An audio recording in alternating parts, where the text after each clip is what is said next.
नमस्ते, मैं हूं किशोर अजवाणी और अब आज की ताजा खबर। मैं हूं आपके साथ जसप्रीत कौर। मध्य प्रदेश की 230 विधानसभा सीटों पर अब से कुछ देर बाद यानी सुबह 8 बजे से मतदान शुरू हो जाएगा। इस चुनाव में करीब 5 करोड़ 4 लाख वोटर 2,899 उम्मीदवारों की किस्मत का फैसला करेंगे। इस बार चुनाव प्रचार में सभी दलों ने पूरी ताकत झोंकी और मतदाताओं को लुभाने की हर संभव कोशिश की। सीएम शिवराज सिंह चौहान ने उम्मीद जताई कि वो चौथी बार मध्य प्रदेश की सत्ता पर काबिज होंगे, तो वहीं कांग्रेस ने भ्रष्टाचार को मुद्दा बनाते हुए बीजेपी के 15 साल के शासन को बेकार बताया, अपनी जीत की उम्मीद जताई। मध्य प्रदेश की सभी 230 सीटों के लिए आज वोट डाले जाएंगे। राज्य की कुछ वीआईपी सीटों पर खास नजर रहेगी, जहां दिग्गज नेताओं के बीच टक्कर है। इनमें पहला नाम बुधनी सीट का है, जहां मुख्यमंत्री शिवराज सिंह चौहान का सामना कांग्रेस के अरुण यादव से है। ये पहली बार विधानसभा चुनाव लड़ रहे हैं अरुण यादव। दतिया सीट पर शिवराज सिंह चौहान की कैबिनेट में मंत्री नरोत्तम मिश्रा को कांग्रेस के नेता राजेंद्र भारती टक्कर दे रहे हैं। इसके अलावा शिवपुरी सीट पर बीजेपी ने सीनियर मंत्री और ग्वालियर के राजघराने से ताल्लुक रखने वाली यशोधरा राजे सिंधिया को फिर से मैदान में उतारा है। यशोधरा राजे के सामने कांग्रेस के सिद्धार्थ लाड़ा होंगे। इंदौर सीट की अगर बात करें तो इंदौर 3 विधानसभा सीट से बीजेपी के बड़े नेता कैलाश विजयवर्गीय के बेटे आकाश विजयवर्गीय चुनाव लड़ रहे हैं। आकाश को चुनौती देने के लिए कांग्रेस ने अश्विनी जोशी को मैदान में उतारा है। होशंगाबाद सीट की बात करते हैं। यहां से कांग्रेस ने सरताज सिंह को टिकट दिया है। सरताज मध्य प्रदेश में बीजेपी के बड़े नेताओं में रहे हैं और चुनाव से ऐन पहले कांग्रेस में शामिल हुए थे। सरताज सिंह का सामना बीजेपी के सीतासरन शर्मा से होने वाला है। ऐसी वीआईपी सीटों में राऊ भी शामिल है, जहां कांग्रेस ने जीतू पटवारी को टिकट दिया है। जीतू पटवारी को बीजेपी की मधु वर्मा टक्कर दे रही हैं। चुरहट सीट की बात करते हैं। यहां से पूर्व सीएम अर्जुन सिंह के बेटे अजय सिंह राहुल कांग्रेस के उम्मीदवार हैं। अजय सिंह का मुकाबला बीजेपी के शारदेंदु तिवारी से है।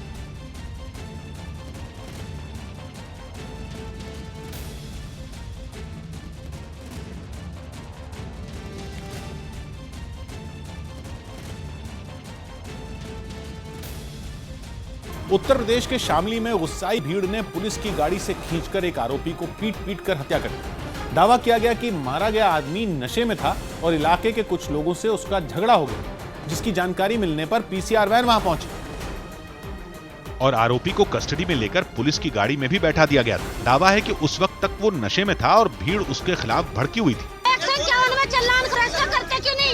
डायल 100 की गाड़ी में मौजूद एक पुलिस वाला तरशपाल नाम के आरोपी को पकड़कर बैठा हुआ था। गाड़ी के बाहर भी पुलिस वाले खड़े हुए थे, लेकिन घटना के दौरान वो तमाशबीन बने रहे और आरोपी को पीटने का सिलसिला जारी रहा।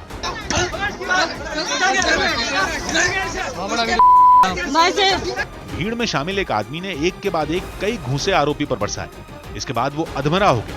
पुलिस वाले वहीं मौजूद थे, लेकिन आरोपी को नहीं बचाया गया और न ही गुस्साई भीड़ में शामिल लोगों को रोकने की कोशिश हुई। आरोपी को गाड़ी से नीचे घसीटकर जमीन पर गिरा दिया गया। इस दौरान भीड़ तो तमाशा देखती ही रही। पुलिस वालों ने भी आरोपी को बचाने की कोशिश नहीं की और पुलिस वालों के सामने ही भीड़ लगातार आरोपी पर हमले करते रही। लेकिन भीड़ का तमाशा यहीं खत्म नहीं हुआ। आरोपी जमीन पर पड़ा था, लोग वहीं मौजूद थे और पुलिस भी वहीं थी, लेकिन कोई उसे बचाने के लिए आगे नहीं आया।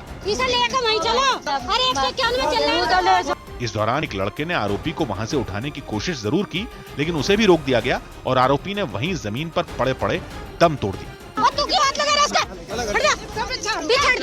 पुलिस की हिरासत में आरोपी भीड़ की हिंसा का शिकार हो गया। इस घटना के बाद इलाके में टेंशन का माहौल पैदा हो गया, क्योंकि ये घटना 2 समुदायों के बीच की बताई गई, जिसके बाद वहां भारी पुलिस बल की तैनाती कर दी गई। घटना के दौरान वहां मौजूद रहे लोगों ने दावा किया कि आरोपी तरशपाल नशे की हालत में था और उसने दूसरे समुदाय की एक महिला को गाली दी थी। इससे गुस्साए कुछ लोगों ने आरोपी को दबोच लिया और पुलिस को सूचना देने से पहले उसे जमकर पीटा गया।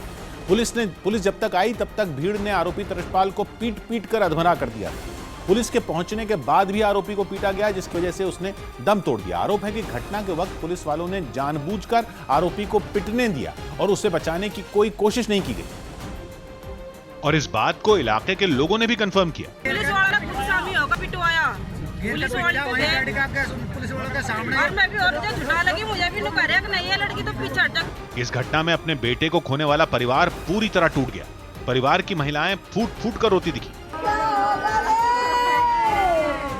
भीड़ की हिंसा का शिकार हुए तरशपाल के घर के बाहर बड़ी संख्या में इलाके के लोग इकट्ठा दिखे। लोगों में घटना के खिलाफ गुस्से को देखते हुए पुलिस के बड़े अधिकारी भी वहां पहुंचे और उन्हें समझाने की कोशिश की।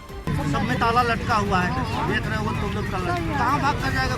पुलिस की तरफ से आरोपियों के खिलाफ कड़ी कार्रवाई का भरोसा दिया गया। हालांकि आरोपी तरशपाल के मर्डर को लेकर पुलिस खुद सवालों में है। ऐसा इसलिए क्योंकि तरशपाल ने जब दम तोड़ा तब वो पुलिस की कस्टडी में था और पुलिस वाले तमाशबीन बने हुए थे। दिल्ली में इंडिया गेट पर एक आदमी खुद को देशभक्त बताते हुए एक पेड़ पर चढ़कर बैठ गया और खुदकुशी करने की चेतावनी देने लगा। पेड़ पर चढ़े इस आदमी ने जीएसटी और गौरक्षा समेत कई मुद्दों पर अपनी नाराजगी जाहिर की।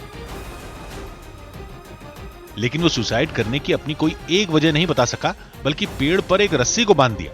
इसके बाद वो सुसाइड करने की चेतावनी देते हुए खुद को देशभक्त बताने लगा। पेड़ पर चढ़कर बैठे इस आदमी को उतारने के लिए वहां फायर ब्रिगेड की गाड़ी और पुलिस के जवान मौजूद दिखे।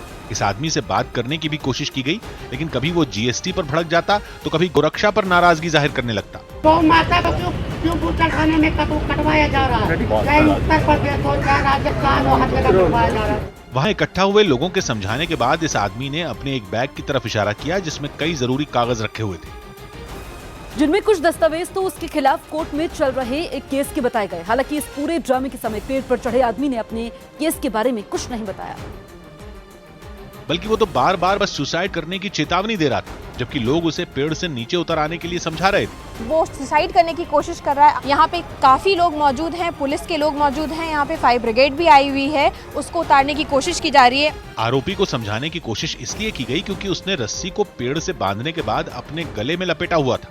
ये हंगामा करीब आधे घंटे तक चलता रहा, लेकिन इस दौरान पेड़ पर चढ़ा आदमी सुसाइड की अपनी कोशिश की कोई एक वजह नहीं बता सका। राजस्थान के डूंगरपुर में कांग्रेस नेता भगवती लाल ने जमीन पर नाक रगड़कर नाराज लोगों से माफी मांगी। आरोप है कि चुनाव प्रचार करने निकले कांग्रेस नेता की गाड़ी से कीचड़ उछलने की वजह से कुछ लोगों के कपड़े गंदे हो गए और नाराज लोगों ने मोटरसाइकिल से उनका पीछा कर कार रुकवा ली, जिसके बाद लोगों ने कांग्रेस नेता से जमीन पर नाक रगड़वाई, जिसका वीडियो सोशल मीडिया में वायरल हो गया। वीडियो में कीचड़ से सने कपड़े पहने कुछ लोग कांग्रेस नेता के सामने गुस्से में चिल्लाते हुए दिखाई दिए। इस दौरान कांग्रेस नेता लोगों को समझाने की कोशिश करते रहे, लेकिन लोगों ने उनकी नहीं सुनी। इस बीच वहां मौजूद एक और आदमी गुस्साए लोगों को समझाने लगा, लेकिन लोगों ने उसको भी नजरअंदाज कर दिया और कांग्रेस नेता से जमीन पर नाक रगड़ने को कहने लगे। मौके की नजाकत को समझते हुए कांग्रेस नेता ने भी देर नहीं की और अपनी नाक जमीन पर रगड़ दी, जिसके बाद मामला सुलझा और लोगों का गुस्सा शांत हुआ।